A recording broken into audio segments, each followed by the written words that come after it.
Bonjour Pierre-Nicolas, Bonjour, enchanté. Est-ce enchanté. on peut se tutoyer? On peut se tutoyer. Alors. Enchanté, merci de m'inviter. Avec grand plaisir. Donc tu es cofondateur et CEO de Ariani, Exactement. qui est un passeport numérique pour garantir l'authenticité des produits de luxe. Déjà, ma première question, c'est comment elle est venue cette idée de vouloir authentifier des produits de luxe? En fait, on n'est pas exactement parti de là.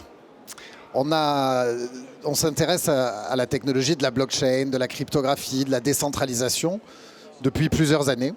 Et on voyait cette technologie amener des modifications fondamentales, des innovations, des avancées, principalement dans le domaine de la finance. Et on s'est demandé ce que cette technologie pouvait changer à d'autres domaines qui touchent la vie des uns et des autres. Et on s'est intéressé à la relation entre les marques et les consommateurs. Aujourd'hui, ces relations, elles sont soit basées sur un achat. Cet achat, il peut se passer dans la boutique ou sur le site internet de la marque, mais très souvent dans une boutique indépendante ou dans un grand magasin ou dans un site marketplace. Parfois, la personne qui achète n'est pas la personne qui possède. Et puis l'émergence de la seconde main fait que ce n'est pas toujours la personne ni qui a acheté en premier ni qui a reçu qui a finalement entre les mains le produit. Et en parallèle de ça, on voit de grandes plateformes comme Facebook, Google, qui finalement anonymisent tout, récupèrent de la data personnelle sur les gens, l'utilisent pour monétiser leur plateforme, parfois avec des résultats catastrophiques, voire même des problèmes démocratiques, et avec des coûts très élevés pour les marques.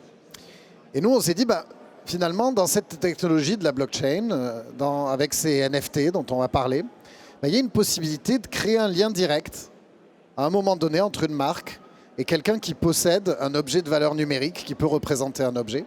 Et ce lien, il peut être direct, il peut être décentralisé, respectueux de la vie privée des utilisateurs, puisque leurs données restent entre leurs mains, et finalement ouvrir la possibilité de rester en contact, quel que soit le canal d'achat. Et donc on s'est dit, nous on va essayer d'utiliser tout ça pour finalement toucher ce qui pose le plus de problèmes dans le web aujourd'hui, qui est l'argent et les moyens qui sont utilisés pour que des marques touchent des consommateurs finaux. C'est ce qui amène à de très grands conglomérats comme Google, comme Facebook, à des problèmes de données, à des problèmes démocratiques. Et finalement, nous, on s'est dit, nous, on veut construire un Internet meilleur. On veut redonner le pouvoir aux utilisateurs en remettant leurs data dans leurs mains, redonner le pouvoir aux marques en leur donnant la possibilité d'être en contact avec leurs clients, leur communauté, sans intermédiaire. Et c'est comme ça qu'on a commencé à travailler là-dessus. Et on s'est dit, où est-ce qu'on va commencer cette histoire-là? Parce que déjà là, ce que je vous raconte, c'est un petit peu futuriste. C'est dense aussi. Mais alors, il y a 4 ans, c'était encore pire. Et donc, on s'est dit, où est-ce qu'on commence? Eh bien, on va commencer là où il y a une relation très forte autour d'un objet qui a de la valeur, là où il y a déjà un bout de papier qui est donné avec l'objet d'habitude et qui est censé le suivre, qui est son certificat d'authenticité. Et donc, notre premier use case, ça a été d'aller voir des marques d'horlogerie, de luxe, et de leur dire, voilà, on vous propose de digitaliser votre objet, de prendre un objet qui est dans la vie réelle, sur lequel vous ne pouvez pas cliquer, et de créer son double digital. Bien sûr, ça va permettre de l'authentifier, mais ça va permettre, surtout, vous permettre de garder ce contact direct et de proposer des services et des expériences. Donc voilà, c'est une longue réponse pour remettre en perspective. Et on peut juste s'arrêter 2 petites secondes, vous l'avez fait, tu l'as fait en partie, mais est-ce qu'on peut vulgariser justement le protocole blockchain pour ceux qui sont novices comme moi? Je suis totalement novice là-dessus. Tu l'as en partie expliqué, mais est-ce qu'on peut vulgariser au maximum pour qu'on comprenne en fait de quoi il s'agit? Mais en fait, je pense qu'il faut même pas qu'on en parle du protocole blockchain, parce qu'en réalité, c'est comme si quand on achetait une voiture, on avait besoin de parfaitement comprendre le fonctionnement du moteur, ou quand on joue à un jeu vidéo, qu'on soit capable d'expliquer comment fonctionne la carte graphique. On s'en moque complètement. Donc le protocole blockchain, on va l'oublier 2 secondes. En revanche, ce que je peux vous dire, c'est la valeur digitale, les NFT. Qu'est-ce que c'est en fait? Pourquoi c'est intéressant? C'est intéressant parce que ça recrée dans le monde numérique des propriétés du monde physique. La rareté et la propriété. Et donc pour ça, il y a une technologie qui est la blockchain, qui permet de faire ça très bien, d'amener de la confiance grâce au code, et qui permet de réaliser ce use case. Et justement, vous avez choisi dans toute l'entreprise de vous consacrer sur le monde du luxe. Il y a un vrai boom en plus du marché de la seconde main en ce moment. Donc j'imagine qu'il y a aussi des nouveaux enjeux pour Ariani. C'est quoi justement? Qu'est-ce que ça pose comme question, ce boom du marché de la seconde main? On ne va pas citer des applis, mais il y a des applis, il y a plein de choses qui se développent autour de ça.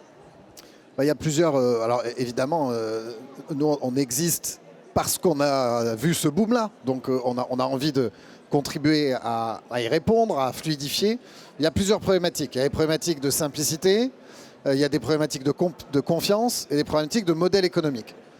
Est-ce que c'est simple pour moi, quand je possède quelque chose, de le revendre ? Aujourd'hui, pas forcément. Je vais reprendre des photos, retrouver l'information produit, choisir dans quel marketplace je veux aller. Si je peux juste scanner mon produit, accéder à son passeport digital et cliquer sur revendre, c'est plus simple. Donc, on a envie de contribuer à ça. La deuxième chose, c'est la confiance. Est-ce que la marketplace me fait confiance ? Est-ce qu'elle pense que je propose quelque chose d'authentique et que je m'en suis bien occupé ? Est-ce que la marque fait confiance à la marketplace ? Est-ce que l'acheteur de seconde main fait confiance à tout ce petit monde-là ? Pas forcément aujourd'hui. Avec un passeport digital, on amène de la confiance. Et puis demain, des nouveaux modèles économiques. Parce que ce qui pose problème aujourd'hui au marketplace, c'est de seconde main, c'est d'avoir le bon inventaire, donc de trouver les produits dont on a besoin et qui marchent, et de pouvoir les authentifier facilement. Quant aux marques, elles ont envie de faire partie de tout ça. Et donc on va pouvoir, dans la technologie, ajouter des incentives pour que la personne qui a un produit demandé soit rewardée pour le remettre en vente, encore plus que par le simple fait de gagner de l'argent en le revendant, pour que la marque puisse éventuellement, sur certains produits, inscrire dès le début de sa vente un pourcentage dans les reventes futures dans le contrat même du passeport digital. Ça a l'air très dense et un sacré gros défi en tout cas pour l'entreprise. Mais j'ai une question aussi, c'est dans l'ambition, est-ce qu'elle existe aussi au-delà même de ce qui se passe de manière numérique ? Est-ce que vous avez envie de vous étendre à l'international ? Est-ce que vous avez envie de développer autre chose qu'un passeport numérique en fait ? Alors pour nous, l'international, c'est la base de tout. C'est inscrit de toute façon dans le luxe. On a des marques, les marques de luxe et de mode, c'est parmi les rares marques qui sont présentes partout dans le monde. Facebook et Google ne sont pas présents en Chine. Hermès et Vuitton, oui. Donc, en choisissant ces marques-là, qui sont basées en Europe, qui sont souvent francophones et qui ont un reach international, on est tout de suite internationaux. Et les implémentations des marques qui travaillent avec nous, elles sont partout dans le monde. Notre ambition, c'est de transformer le CRM radicalement. C'est de faire en sorte que demain, on ait nos données sur nos téléphones portables, nos données personnelles, ce qu'on possède, en sécurité, pas centralisées chez je ne sais qui, et qu'on puisse avoir plus de valeur, plus de personnalisation, plus de services. Donc nous, on est en train vraiment... C'est-à-dire qu'il faut vraiment prendre ce passeport digital comme un go-to-market, comme le premier truc qu'on pouvait expliquer de manière concrète pour transformer Internet et le CRM et redonner la main aux utilisateurs et aux marques dans la gestion des relations qu'ils établissent les uns avec les autres. En tout cas, merci d'être venu nous l'expliquer sur la scène de l'Ampli. Merci beaucoup. Merci beaucoup. Merci de ton accueil. À bientôt. Au revoir.